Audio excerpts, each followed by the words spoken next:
The Witching Hour by Jacob Mendez. Exterior corner store, just before 3 a.m. At the intersection of two small streets in a cluttered urban area, there is a small convenience store. The flickering plastic sign on the face of the store labels it Sam's, and a little further down, open 24 hours. Interior corner store, same time. Cool drinks of all flavors rest behind frosty glass doors. Bags upon bags of chips and candy line the shelves.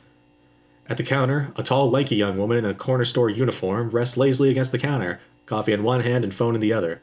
Her name tag, scuffed and worn, reads Wren. Humming along to the radio besides Wren is a shorter, sunnier young woman in a clean uniform and glasses. Her name tag reads Mac, along with a sticker labeled Trainee. With nothing else to do, Mac picks up a tabloid from the rack next to the counter. Wormholes, monsters? They might be in your backyard.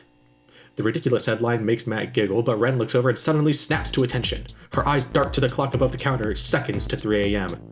Wren growls and slurps down the rest of her coffee. Throwing the cup away, she pulls a binder from beneath the counter before shoving it in Mac's arms. Startled, Mac quickly reads the front cover.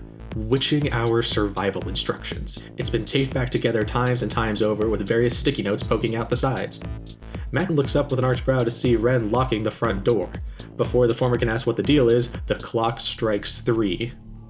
Everything starts to shake. Clouds swirl and lightning strikes as a fog encases the corner store. After a moment, the storm calms, but the fog remains, pulsing with strange light. Interior corner store, same time. Mac's eyes are wide as she looks out the store window, and a questioning look at Wren reveals her to be cool as a cucumber staring at the fog. As the duo stare outside, they begin to hear a low, warbling rumble and muffled scratching voices from somewhere outside. Hearing this, Wren grunts with frustration and marches towards the corner store's hot dog station. Mac glances at her before looking out the window at the strange noises. Her eyes go wide as dinner plates. Exterior corner store continuous. From out of the fog, a frantic and vicious horde of small goblins appears. The creatures are gangly and green, with wide toothy smiles and large pointy ears. The horde scrambles towards the corner store, gnashing their teeth and yelling out in scratchy, high-pitched voices. Interior corner store continuous. Mac, horrified, rubs her eyes and looks back at Wren. Wren is shoveling hot dogs into the griller. Behind her, the goblin horde slams up against the front door, piling up on one another. Mac yelps, but Wren appears beside her, putting a cheap helmet on her head and a baseball bat in her hands before going back to the hot dog station. Mac doesn't know what she's supposed to do with these items until the goblin horde starts to squeeze through the barely holding door. A particularly nasty goblin gets through the door crack and starts running towards Mac, flashing sharp fangs. As it jumps at her, Mac reacts on instinct and swings. With a crack, she hits home and the goblin goes sailing towards the freezers, earning an impressed look from Wren. There's no time to celebrate as more goblins get through, jumping and meeting with Mac's panicked swings. The strategy breaks down as the goblins crack the lock and explode through the front door. Mac yelps and ducks as she prepares for a wave of goblins to overtake her, but there's no carnage. She opens her eyes to see the goblins scrambling around her. Mac glances upward and sees Wren, using tongs to hurl hot dogs like throwing knives at the goblins, each one snapping up a dog before scurrying out the door.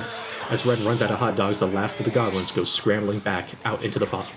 Wren walks past Mac, clapping her shoulder and going to fix the door. Before she can, the goblin from the freezer section bursts from the shelves out for revenge. Wren yelps and ducks, but another crack to the back and the goblin goes sailing back out into the fog. Mac helps Wren to her feet as the clock strikes 3:01 a.m. Exterior corner store shortly after 3 a.m. As the sky rumbles once more, the clouds spin and the lightning cracks as the fog and storm dissolve. The corner store is back at its cluttered but calm street. Mac and Wren watch the fog disappear and share a sigh of relief, returning to their places behind the counter as the radio starts up again. Wren shoots Mac a low-energy thumbs up, which still leaves Mac beaming. Mac looks at her name tag and peels off the trainee sticker. The end.